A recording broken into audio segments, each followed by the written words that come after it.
E se eu te dissesse que existe um conhecimento milenar, guardado pelos sábios judeus, que explica exatamente por que você trabalha tanto, se esforça, ajuda todo mundo, mas o dinheiro não para na sua casa? Você já parou para pensar por que algumas famílias prosperam geração após geração, enquanto outras vivem naquela correria sem fim? Sempre apertadas, sempre devendo, sempre emprestando para depois não receber de volta. Hoje, eu vou te revelar algo que mudou completamente minha forma de enxergar a generosidade, os limites e a prosperidade. E, olha, isso não é papo de coach. Não é autoajuda genérica. Isso vem direto da cabala judaica, dos ensinamentos do Talmud, da sabedoria que construiu impérios financeiros ao longo de milênios. E o mais importante, isso funciona para qualquer pessoa, independente da sua religião, da sua origem ou da sua situação atual. Deixa eu te fazer uma pergunta direta. Quantas vezes você já emprestou algo achando que estava sendo uma boa pessoa e, no final, se deu mal? Perdeu o dinheiro, perdeu o objeto, perdeu a paz, perdeu até a amizade. Pois é. E sabe por quê? Porque ninguém nunca te ensinou que existem coisas que a gente simplesmente não pode emprestar. Não porque você é egoísta, mas porque essas coisas, quando saem da sua mão, abrem portais energéticos e práticos de escassez na sua vida. Os sábios judeus chamam isso de klipot, cascas, bloqueios espirituais que se formam quando você viola princípios de prosperidade. E esses bloqueios não vêm de fora, eles são criados pelas suas próprias decisões. Você é quem abre a porta. Você é quem quebra a proteção. Você é quem, sem querer, convida a pobreza para sentar à mesa da sua casa. Hoje, vamos falar de 8 coisas específicas que você nunca, jamais, em hipótese alguma, deveria emprestar. E, quando eu digo nunca, eu falo sério. Porque cada uma dessas coisas carrega uma energia, um valor, uma função espiritual e prática que, quando sai do seu controle, desorganiza toda a sua estrutura de abundância. Fica comigo até o final, porque isso aqui não é só informação, é transformação. E, se você aplicar isso com seriedade, em 6 dias você vai começar a sentir uma mudança no clima da sua casa, na sua conta bancária e na sua paz interior. Vamos lá. A primeira coisa que você nunca deveria emprestar é a sua energia vital, o que os judeus chamam de nefes, a força de vida que te mantém de pé. E você empresta isso sem perceber toda vez que carrega o problema dos outros como se fosse seu. Deixa eu te contar uma história real. Conheci uma mulher chamada Raquel, brasileira, evangélica, trabalhadora, mãe de 3 filhos. Ela tinha uma cunhada que vivia em crise. Todo dia era um drama novo. Filho doente, marido desempregado, conta atrasada, briga na família. E a Raquel, de coração bom, sempre parava tudo para ouvir, acolher e tentar resolver. Sabe o que aconteceu? Em 6 meses, a Raquel desenvolveu ansiedade, pressão alta e começou a ter crises de choro sem motivo aparente. O médico não achava nada, mas eu te digo que era. Ela estava carregando um fardo que não era dela. Estava emprestando a energia vital dela para sustentar o caos de outra pessoa. Na Cabala, existe um princípio chamado Tzimtzum, que é a contração. Deus criou o mundo se retraindo, fazendo espaço. E a sabedoria aqui é clara. Você não pode preencher todo o espaço vazio ao seu redor. Você precisa saber quando se retrair, quando dizer não, quando preservar a sua luz.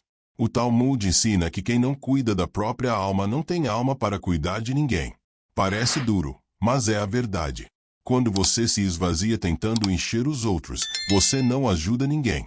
Você só multiplica a escassez. E aqui vai a virada. A Raquel procurou um rabino que passou para ela um exercício prático. Todo dia, antes de atender qualquer ligação, ela deveria fazer uma oração de proteção de 30 segundos, basicamente dizendo: que eu seja instrumento de luz, mas que eu não me perca nesse processo. Que eu ajude sem me esvaziar. Em 3 semanas, a ansiedade dela diminuiu em 70%. Ela não abandonou a cunhada, mas criou limites claros. E sabe o que é mais interessante? A cunhada começou a resolver os próprios problemas porque não tinha mais plateia garantida para o drama. Então, aqui vai a primeira regra de ouro da prosperidade judaica. Proteja sua energia vital, como você protege a senha do banco. Por quê? Sem energia, você não trabalha direito, não pensa direito, não prospera. E a pobreza começa exatamente aí, quando você se entrega de graça para quem não te valoriza. A segunda coisa que você nunca deveria emprestar é o seu tempo sagrado, o Shabat da sua vida. Ei, olha, não estou falando de religião aqui, estou falando de princípio. Os judeus param tudo no sábado. Não é preguiça, é estratégia espiritual e financeira. Porque famílias judaicas prosperam. Porque elas entendem que tempo é o único recurso que você não recupera. Dinheiro volta, saúde melhora, mas o tempo que passou acabou. E, quando você empresta seu tempo para qualquer um que pede, você está hipotecando seu futuro. Tem um ditado no Talmud que diz: quem não respeita o próprio tempo não será respeitado pelo tempo dos outros. Isso é profundo. Significa que, quando você vive na agenda alheia, você perde o ritmo da sua própria bênção. Deixa eu te dar um exemplo prático. Você tem um sonho, um projeto, um objetivo. Pode ser montar um negócio, estudar, emagrecer, organizar a casa. Tanto faz. Você separa um tempo no seu dia para isso. Mas aí aparece alguém, me ajuda com isso aqui rapidinho, e você vai. Me acompanha ali só hoje, e você vai. Fica com meu filho só essa tarde, e você vai. No final do mês, você olha para o seu sonho, e ele continua do mesmo tamanho. Sabe por quê? Porque você emprestou as horas que eram do seu propósito. E olha a ironia. A pessoa que te pediu o tempo nem sempre te agradece, mas o seu sonho cobra. Cobra com frustração, com sensação de fracasso, com aquela angústia de minha vida não sai do lugar. Na sabedoria judaica, existe um conceito chamado zerizut, que é prontidão, urgência santa. Os sábios ensinam que você deve ser rápido para o que é seu e lento para o que é distração. Isso não é egoísmo, isso é mordomia. E tem outro detalhe importante. Quando você não respeita seu tempo, você atrai gente que também não respeita. Repara, as pessoas que mais pedem seu tempo são sempre as mesmas, geralmente, são as que menos valorizam. É lei espiritual. Você ensina aos outros como te tratar. Agora, escuta bem isso aqui, porque é sério. O tempo que você empresta nunca volta com juros. Ao contrário do dinheiro, que, pelo menos teoricamente, alguém pode te devolver, o tempo sai da sua mão e vira pó. E, se você empresta tempo que era para ser investido na sua prosperidade, você literalmente está criando pobreza com as próprias mãos. Então, a partir de hoje, estabeleça isso como lei pessoal. Todo dia, você vai separar pelo menos uma hora inegociável. Pode ser de manhã cedo, pode ser à noite, não importa. Mas é uma hora que ninguém, nenhuma emergência fabricada, nenhum pedido emocional, vai roubar de você. É a sua hora sagrada para construir o que Deus colocou no seu coração. A terceira coisa que você nunca deveria emprestar é a sua paz interior, o Shalom Bait, que significa paz do lar. E isso aqui é um dos princípios mais protegidos na cultura judaica. Eles não deixam qualquer energia entrar dentro de casa. Você já reparou que tem gente que, quando entra em um ambiente, a temperatura emocional muda. A pessoa chega e todo mundo fica tenso. Chega e começa a reclamar. Chega e traz fofoca. Chega e o clima fica pesado. Os judeus chamam isso de anará, olho mau. E eles se protegem disso como se protegem de doença. Mas a maioria das pessoas, principalmente nós, brasileiros, fomos criados com aquela cultura de que fechar a porta é falta de educação, que tem que receber todo mundo, que tem que ouvir todo mundo, que, se você coloca limite, você é orgulhoso, você é frio, você não tem amor. Mentira. Isso é manipulação disfarçada de bondade. Vou te contar outra história real. Um amigo meu chamado Carlos, empresário, casado, com 2 filhos pequenos. Ele tinha um primo que vivia aparecendo na casa dele sem avisar. Chegava na hora do jantar, ficava até meia-noite, sempre com algum problema, sempre precisando de conselho, de dinheiro, de carona, de contato. E o Carlos, por ser família, sempre recebia. Mas ele começou a perceber uma coisa estranha. Depois que o primo ia embora, ele brigava com a esposa sem motivo claro. O clima da casa ficava ruim. As crianças ficavam agitadas e a semana toda pesava. Até que a esposa dele, que estudava cabala, falou: Esse homem traz energia de escassez para dentro da nossa casa. Ele não vem buscar, ele vem sugar. E, enquanto a gente abrir a porta, a gente vai viver esse ciclo. Eles tomaram uma decisão difícil, pararam de receber o primo sem aviso prévio. Estabeleceram que só seria com agendamento, em horário combinado e com tempo limitado. No começo, o primo ficou ofendido. Falou que eles tinham mudado, que estavam metidos. Sabe o que aconteceu? Em 2 meses, a paz voltou para casa. As brigas diminuíram. Os negócios do Carlos melhoraram. E, o mais impressionante, o primo começou a resolver os próprios problemas, porque não tinha mais onde despejar. O Zohar, livro sagrado da Cabala, ensina que a casa é um microcosmo do templo. E, no templo, nem todo mundo entra. Tem lugar santo e lugar santíssimo. E, no santíssimo, só entra quem está purificado. Sua casa é o seu templo. Sua paz é o altar. E, quando você deixa qualquer um entrar, você profana o sagrado. Não é maldade, é proteção espiritual. E olha que interessante. A Torá fala que Abraão recebia todo mundo, era hospitaleiro. Mas, quando os anjos vieram até ele, ele sabia quem deixar entrar e quem deixar fora. Tinha discernimento. Porque hospitalidade sem discernimento não é virtude, é ingenuidade. Então, aprenda isso. Você não deve satisfação da sua paz para ninguém. Se alguém perturba a harmonia da sua casa, essa pessoa não entra. Não importa se é primo, se é amigo de infância, se é vizinho. Paz não se negocia. E tem um exercício prático que eu aprendi com uma rabina. Todo dia, antes de dormir, faça uma limpeza energética da sua casa. Pode ser uma oração simples, pode ser acender uma vela branca, pode ser abrir as janelas e declarar que só fica ali o que traz bênção. Parece bobagem. Faça e veja o resultado em 7 dias. A quarta coisa que você nunca deveria emprestar é o seu nome, a sua reputação, o que os judeus chamam de Shem Tov, o bom nome. Isso aqui é gravíssimo. No Talmud tem uma passagem que diz: existem 3 coroas, a coroa da Torá, a coroa do sacerdócio e a coroa do bom nome, mas a coroa do bom nome está acima de todas. Sabe por quê? Porque sua reputação é o seu capital invisível. É o que abre portas, fecha negócios, cria oportunidades. E, quando você empresta seu nome, quando você assina como avalista, quando você coloca seu CPF em algo que não é seu, você está jogando esse capital no lixo. Porque, se der errado, e, na maioria das vezes, dá, quem se queima é você. Vou te dar um exemplo que acontece todo dia no Brasil. Alguém da família precisa financiar um carro, um celular, abrir uma conta, fazer um cartão, mas o nome da pessoa está sujo. Aí vem o pedido, coloca no seu nome. Eu pago as parcelas. E você, por amor, por pressão, por pena, coloca. Nos primeiros 2 meses até vai. No terceiro, atrasa. No quarto, para. E, quando você vai cobrar, a pessoa te olha como se você fosse o vilão.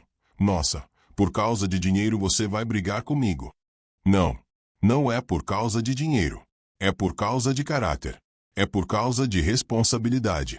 É por causa de limite. E quem não entende isso, não merece seu nome emprestado. Os judeus têm pavor de dívida. Sabe por quê? Porque o Talmud diz que o devedor é escravo do credor. E, quando você assina por alguém, você vira escravo de uma dívida que nem é sua.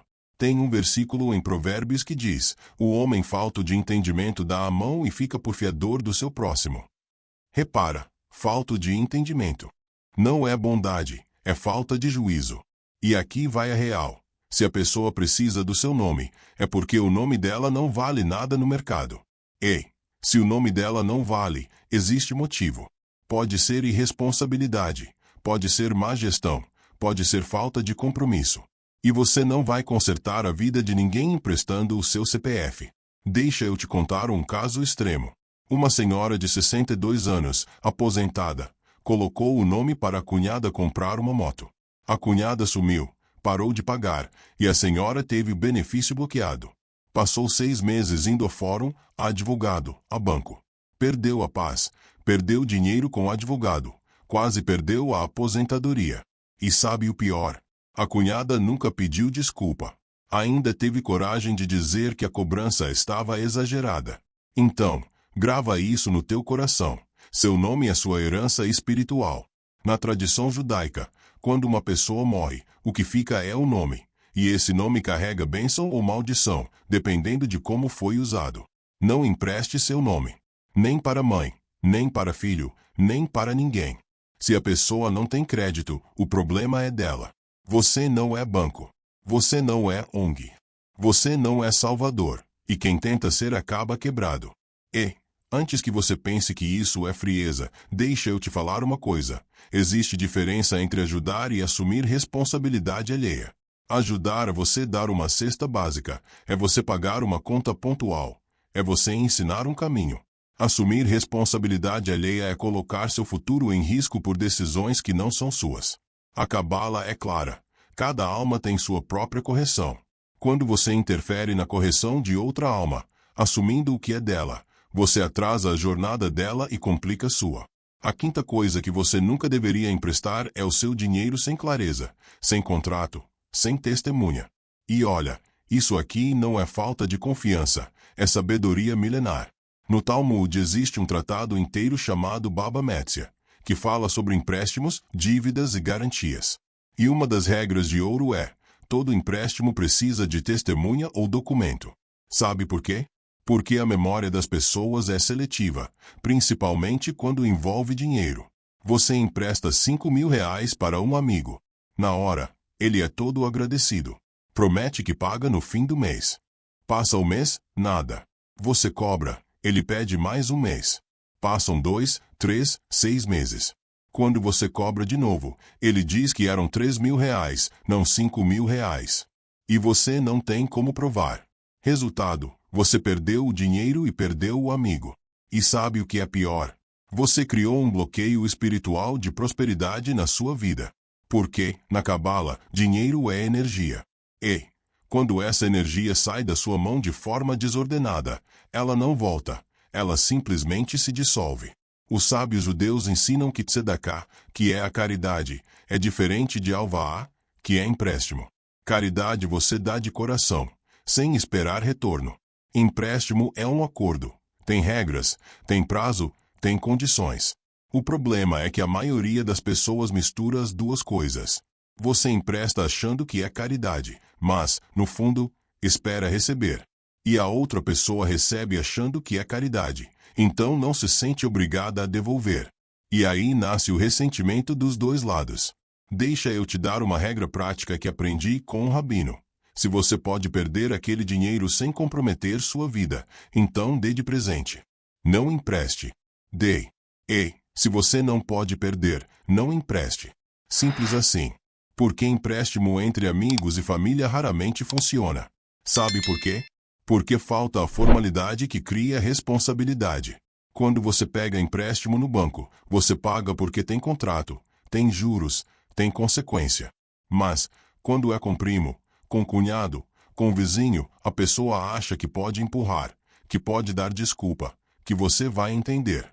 E você entende 1, 2, 3 vezes. Até que a conta aperta e você percebe que ajudou todo mundo, menos você mesmo. Tem uma história no Talmud sobre um homem que emprestava dinheiro para todo mundo sem nunca cobrar. Um dia, ele faliu. Sabe o que os sábios disseram? Que ele não era generoso, era irresponsável. Porque ele tinha família para sustentar, tinha obrigações e colocou estranhos acima da própria casa. E isso é importante. Na tradição judaica, a caridade começa em casa. Primeiro você cuida dos seus, depois, se sobrar, você ajuda os outros. Não é egoísmo, é ordem. Porque uma casa estruturada pode ajudar muitas outras, mas uma casa quebrada não ajuda ninguém. Então, se alguém te pedir dinheiro emprestado, faça 3 perguntas. Eu posso perder esse dinheiro sem entrar em aperto? Se a resposta for não, não empreste. Essa pessoa tem histórico de pagar o que deve. Se a resposta for não, não empreste. Estou fazendo isso por amor ou por medo de ser julgado? Se for por medo, não empreste.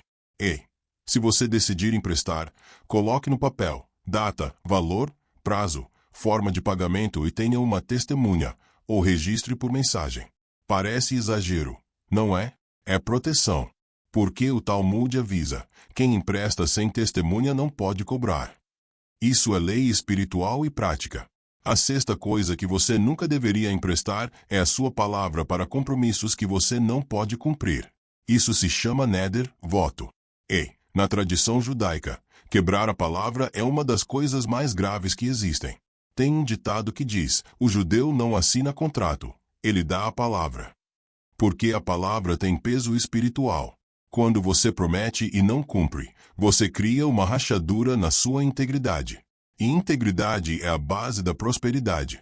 Sabe quantas pessoas vivem fazendo promessas que não conseguem cumprir? Semana que vem eu te pago. Mês que vem eu resolvo. Pode deixar que eu cuido disso. E nunca cumprem. E cada promessa quebrada é como um tijolo a menos na fundação da sua vida. No começo, você nem percebe, mas chega uma hora em que a casa desaba e você não entende por quê. Deixa eu te dar um exemplo claro. Você promete para o seu filho que, no fim de semana, vai levá-lo ao parque. Chega o dia, você está cansado. Inventa uma desculpa. Não vai. Parece pouca coisa, né? Mas o que você acabou de fazer? Você ensinou para o seu filho que palavra não vale nada. E, espiritualmente, você criou uma brecha. Por quê? Quando você mente para quem te ama, você abre espaço para a mentira entrar na sua própria vida. Agora, pensa quantas vezes você prometeu para você mesmo que ia mudar, que ia começar a dieta, que ia economizar, que ia estudar, que ia organizar a vida, e não fez. Cada promessa não cumprida é uma maldição auto-infligida, porque você perde a confiança em si mesmo. E, quando você não confia em você, o universo também não confia. A Cabala ensina que Dibur, a fala, é uma das forças mais poderosas da criação. Deus criou o mundo falando. E você, que foi feito à imagem de Deus, também cria com a palavra. Quando você fala algo, você decreta. E quando você decreta e não cumpre, você gera uma causa espiritual. Então, aqui vai a regra. Só prometa o que você pode cumprir. E, se você não tem certeza, diga, vou tentar. Ou, se Deus quiser. Mas não prometa para agradar, para ganhar tempo, para evitar conflito. Porque quebrar a palavra custa caro, custa credibilidade, custa respeito, custa bênção. E tem outro detalhe sutil. Quando você empresta sua palavra para defender causa alheia, para falar por alguém, para garantir alguém, você assume o karma daquela pessoa. Já vi gente que se comprometeu a indicar alguém para um emprego. A pessoa indicada deu problema, foi demitida, e quem indicou perdeu a moral com o empregador. Sua palavra é seu selo. Não saia carimbando qualquer coisa. Os rabinos ensinam, seja cauteloso com seus votos e rápido em cumpri-los, porque voto não cumprido é dívida espiritual, e dívida espiritual gera bloqueio financeiro. A sétima coisa que você nunca deveria emprestar é o seu corpo, a sua saúde, o guf, o templo onde sua alma mora. E aqui entra algo que quase ninguém fala. Você empresta seu corpo toda vez que se sacrifica fisicamente por causas que não valem a pena. Deixa eu explicar melhor. Você passa a noite acordado ajudando alguém a resolver um problema que não é urgente. Você carrega peso que não é seu. Você deixa de comer direito, de dormir direito, de cuidar da saúde, porque está sempre correndo para atender os outros. E sabe o que acontece? Seu corpo cobra. Começa com cansaço. Depois vem a dor de cabeça, a gastrite, a pressão alta, a diabetes. E, quando você adoece de verdade, aquelas pessoas que você tanto ajudou somem.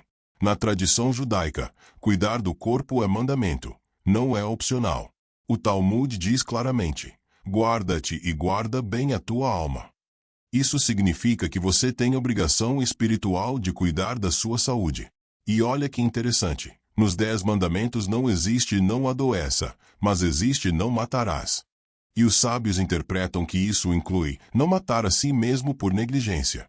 Quando você não dorme direito, quando você não se alimenta direito, quando vive sob estresse porque está carregando o mundo nas costas, você está se matando aos poucos. Conheci uma mulher de 57 anos, trabalhadora, mãe solo, que criou os filhos sozinha, depois que eles cresceram. Virou apoio emocional de todo mundo. Filhos adultos ligavam de madrugada com problemas. Netos ficavam com ela todo fim de semana. Irmãs pediam favores o tempo todo. Ela nunca dizia não. Até que teve um AVC. Ficou 3 meses em recuperação. E sabe quem cuidou dela? Quase ninguém. Todo mundo tinha uma desculpa. Quando ela saiu do hospital, ela me disse uma frase que eu nunca esqueci. Eu quase morri cuidando de quem nem ligou quando eu caí. Isso é duro, mas é real. A Cabala ensina que existem 4 mundos: Atzilut, Briá, Yetzirah e Asiá. O mundo físico, Asiá, é a base de tudo. Se você não cuida do físico, os outros mundos desmoronam. Traduzindo, se você não cuida do corpo, sua mente enfraquece, suas emoções desandam, sua espiritualidade murcha. Então, estabeleça limites físicos. Durma 8 horas, coma comida de verdade, faça exames, movimente o corpo e não abra mão disso por ninguém. Porque ninguém vai viver sua vida por você, e ninguém vai sofrer as consequências no seu lugar. E tem uma verdade que dói, mas precisa ser dita. Tem gente que só te procura quando precisa de alguma coisa. Ei, se você morrer amanhã servindo essa gente, eles vão te substituir em uma semana. Então, cuide de você com o mesmo zelo que você cuida dos outros. Aliás, cuide mais. A 8ª e última coisa que você nunca deveria emprestar é o seu destino, o Mazal, o propósito que Deus colocou na sua vida. E isso aqui é o mais sutil e o mais perigoso de todos. Você empresta seu destino toda vez que desvia do seu caminho para caminhar no caminho de outra pessoa. Toda vez que abandona o que você deveria estar fazendo para fazer o que alguém quer que você faça. E isso nem sempre é óbvio. Às vezes vem disfarçado de oportunidade, de ajuda, de bondade. Vou te contar uma história que mudou minha perspectiva. Um homem chamado Moisés, não o da Bíblia, um brasileiro mesmo, 52 anos. Ele tinha um dom para a música, tocava violão desde criança, compunha canções lindas. Mas a família sempre disse que música não dá dinheiro, que ele precisava de uma profissão séria. Ele virou contador. Passou 30 anos fazendo algo que odiava. E sabe o que aconteceu? Ele prosperou. Não, ele sobreviveu. Vivia sempre apertado, sempre insatisfeito, sempre com aquele vazio no peito. Até que, aos 50 anos, teve um infarto. Quase morreu. E, ali na UTI, fez uma promessa. Se saísse vivo, ia viver o que Deus colocou no coração dele. Saiu, largou a contabilidade, voltou para a música. Hoje ele não é rico, mas vive do que ama. E o mais impressionante, ele ganha melhor agora do que ganhava antes, porque está no fluxo certo. Na Cabala existe um conceito chamado Tikkun, que é a correção da alma. Cada alma veio ao mundo com uma missão específica. E quando você abandona sua missão para viver a missão de outro, você cria um nó kármico. E esse nó bloqueia tudo. Bloqueia dinheiro, bloqueia saúde, bloqueia relacionamento, bloqueia paz. Quantas pessoas você conhece que vivem a vida inteira fazendo o que os pais queriam, o que o cônjuge exige, o que a sociedade espera? E, no final, olham para trás e pensam, não vivi minha vida. Isso é trágico. E aqui entra outra camada. Tem gente que se sacrifica pelo sonho dos filhos e esquece do próprio. Trabalha feito condenado para pagar faculdade, carro, apartamento, e os filhos nem agradecem. Por quê? Quando você faz demais pelos outros, você tira deles a oportunidade de crescer. Os sábios judeus têm uma frase forte: não faça pelo teu filho o que ele pode fazer por si mesmo. Porque, quando você faz tudo, você cria dependência. E dependência não é amor, é prisão. E olha que interessante, na história de Abraão, Deus manda ele deixar a terra, a família, a casa do pai. Por quê?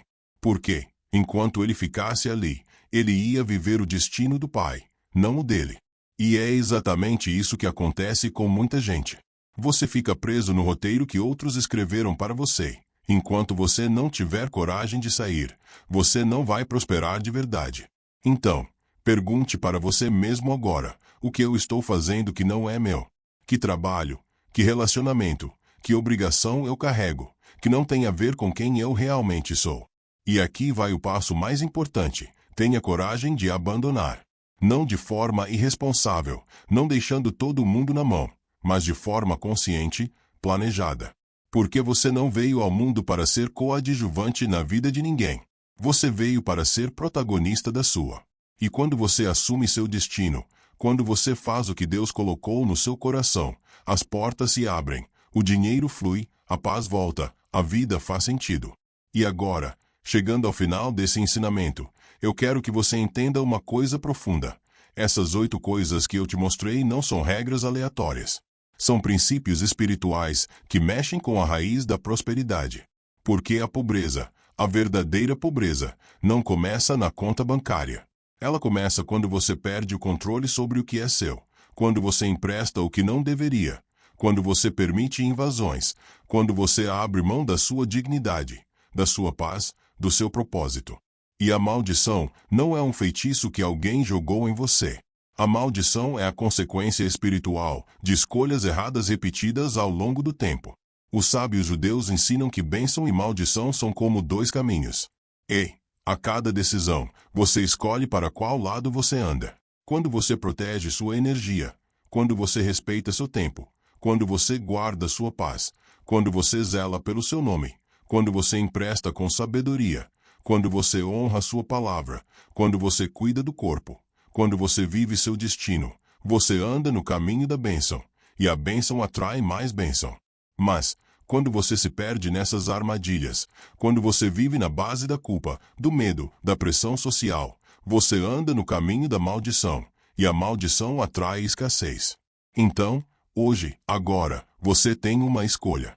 Você pode continuar vivendo do jeito que sempre viveu, emprestando o que não deve, carregando o que não é seu, sendo bozinho para todo mundo e sofrendo sozinho. Ou você pode decidir aplicar esses princípios milenares e ver sua vida mudar.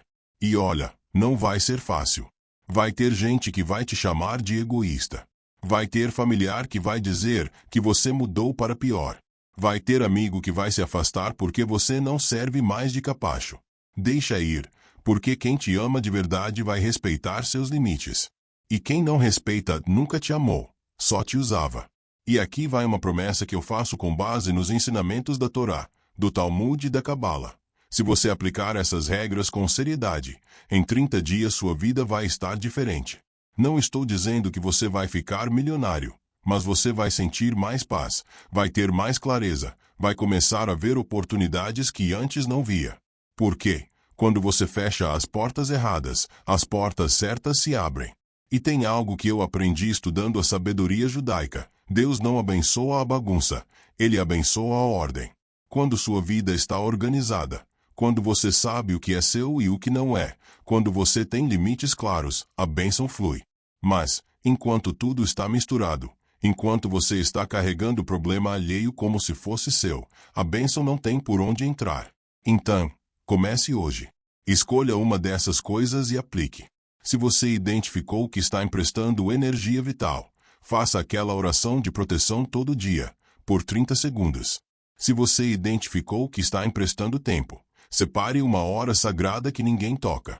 Se você identificou que está emprestando paz, feche a porta para quem traz caos. Se você identificou que está emprestando nome, pare agora. Não assine mais nada. Se você identificou que empresta dinheiro sem clareza, decida, ou dá de presente, ou põe no papel. Se você identificou que quebra a palavra, comece a cumprir, mesmo que seja difícil. Se você identificou que está negligenciando o corpo, marque exames, durma direito, coma direito. E, se você identificou que está vivendo o destino alheio, comece a planejar sua saída. Devagar, mas comece. E eu vou te falar uma última coisa, talvez a mais importante de todas. Você não está sozinho nessa jornada. Existem milhões de pessoas ao redor do mundo que estão acordando para essas verdades, que estão cansadas de viver na escassez, que estão buscando sabedoria verdadeira. E, se você chegou até aqui, é porque você é uma dessas pessoas, alguém que quer mais, que merece mais e que vai conquistar mais, porque conhecimento transforma. E agora você tem o conhecimento. A bênção está disponível, mas ela só entra na tua vida quando você faz espaço. Então, feche as portas erradas, proteja o que é teu e assista Deus trabalhar. Que o Eterno abençoe sua casa, sua família, suas finanças e seus caminhos. Shalom, e até o próximo vídeo.